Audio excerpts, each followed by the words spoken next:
Hey everyone, this is me, John Jacobson's Player Smith, and in this video, I want to tell you why I'm so excited for The Sims 4 Royalty and Legacy.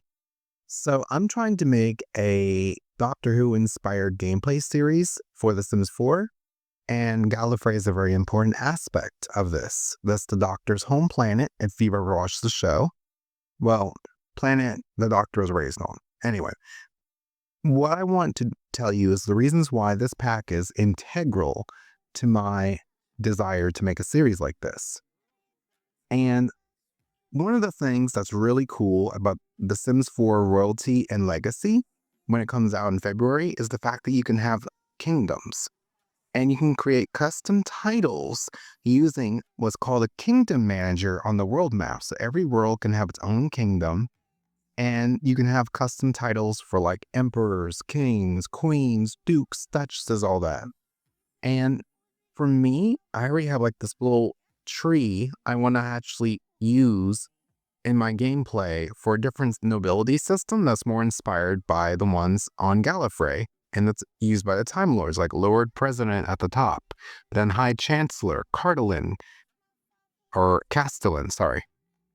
And then Surgeon General, Inquisitor Prime, Cardinal, Senator, blah, blah, blah, down. And like, I think this would be really cool. And one of the best ways to actually utilize this without having to like just play a lot of pretend. And with the One Kingdom for World, I basically have already decided that Chestnut Ridge is going to be Gallifrey. So I can make that whole kingdom of Chestnut Ridge the Kingdom of Gallifrey, or I'd probably call it, I even customize the name of a kingdom. So like the planet Gallifrey, I could literally just call it that probably, which would be awesome. And the cool thing is nobles in The Sims 4 Royalty and Legacy can choose successors when they abdicate.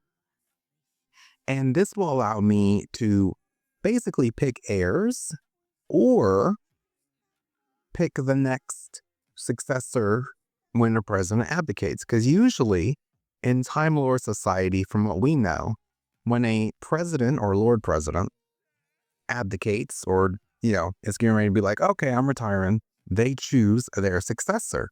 And in fact, it's a big problem when they don't choose a successor before they die. And so, again, this is one of those ways, this royalty, dynasty, nobility system in The Sims 4 Royalty and Legacy is going to play a big help in my gameplay.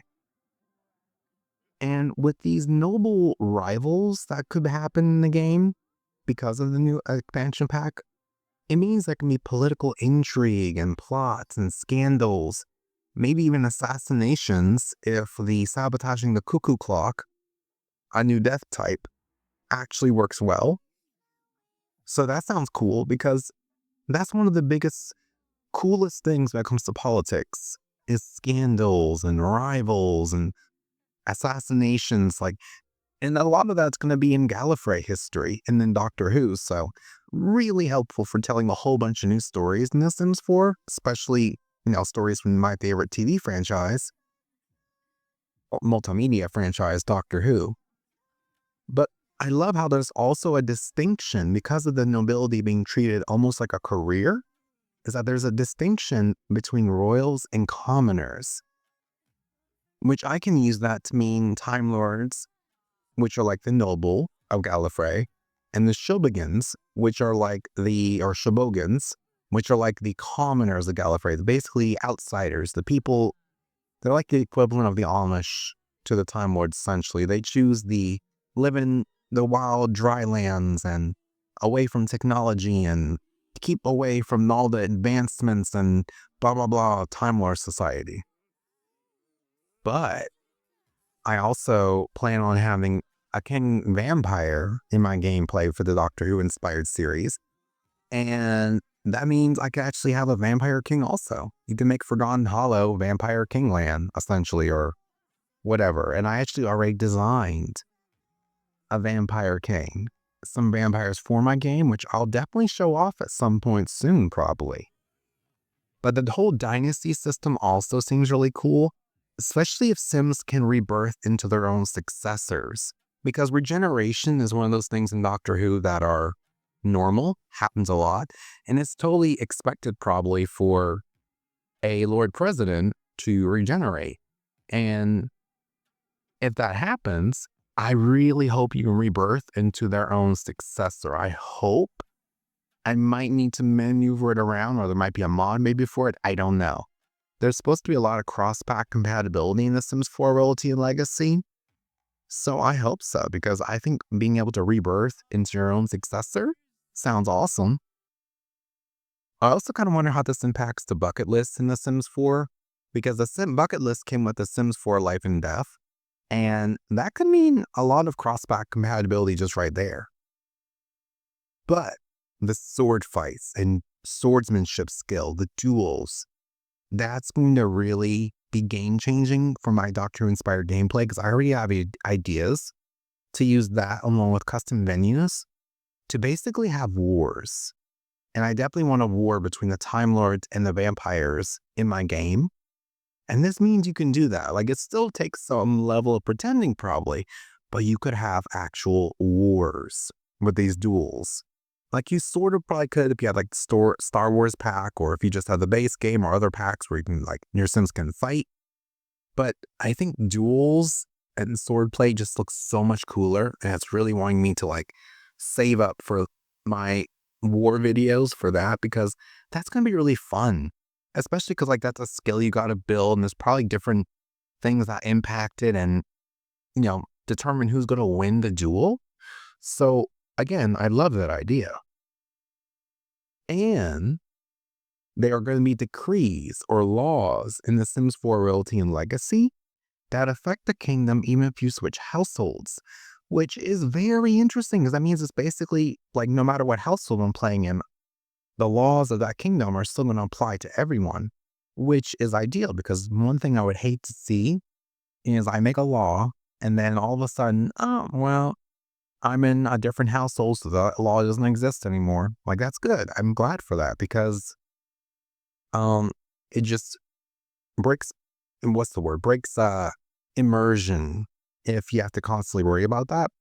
Now, it is still a possibility of being really glitchy. Like, The Sims 4 does not have a good track record with avoiding glitches, but The Sims 4 Royalty and Legacy, I have high hopes for it, especially when it comes to secret passageways.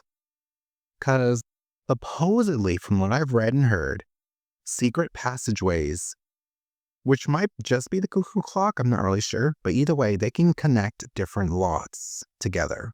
As in, like, you'll probably have a loading screen when you enter through it, but you'll be able to go and be on one lot and use a cuckoo clock to go directly to a different lot that's connected with it.